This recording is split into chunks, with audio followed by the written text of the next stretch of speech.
Hi, my name is Walkiat and I'm here with. So my name is Shawana, you see. Okay, so Miss Shawana, you were part of the panels today. What will you tell media people and even some of the bloggers watching us concerning agrochemicals when it comes to crops?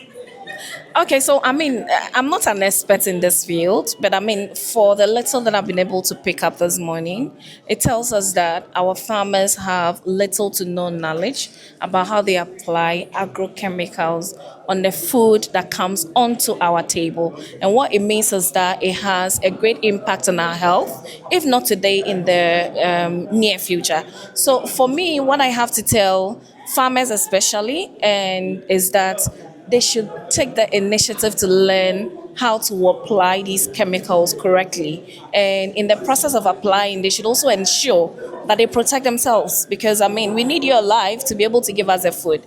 The second advice goes to media persons. Let me generalize media persons, not just journalists. And that goes to bloggers, it goes to journalists, it goes to presenters. We also have a role to play to advocate, to educate these farmers on how to go about it.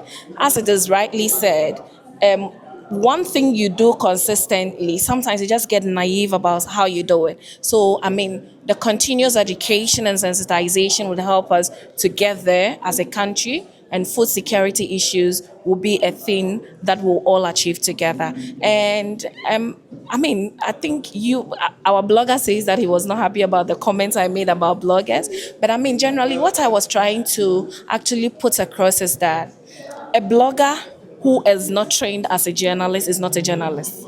A presenter who is not trained as a journalist is not a journalist. Hence, if I am a journalist and there are resources available in my office for me to go and do work, and it is time for me to go to the field, when I request, the resources will come. For the blogger, who gives you the resources? Your work will have to give you the resources. So if you go and do the work and you're asking them for money, they shouldn't see it to be a thing that shouldn't be there. It has to be there because that's where you feed. You do the blogging for feeding. The presenter would also have to feed. For presenters, maybe some of the radio presenters also don't get well paid. So for you to call them to your events to come and highlight what is happening, definitely you have to pay them. But for some of the journalists who get well paid, even some of the journalists who are not well paid, when they come, you still have to pay them because how do they come? Some of them, the offices won't give them the vehicles to come there. So this was the line I was trying to draw, and not to say that bloggers are not important, and not to say that presenters are not important. Journalists can't do the work all alone by ourselves. There is a lot to be done. We need everybody on board. And like Eunice rightly mentioned, it is the era of social media. We can't do without the bloggers. We can't do without the presenters. And we can't do without the journalists. And for us, the ethical considerations lies greatly on us, as against somebody who is just an individual and has decided to do blogging. But now we have a lot of regulations coming up, and it looks like all of us will have to be watching our backs to ensure that we do the right thing. Thank you. Thank you.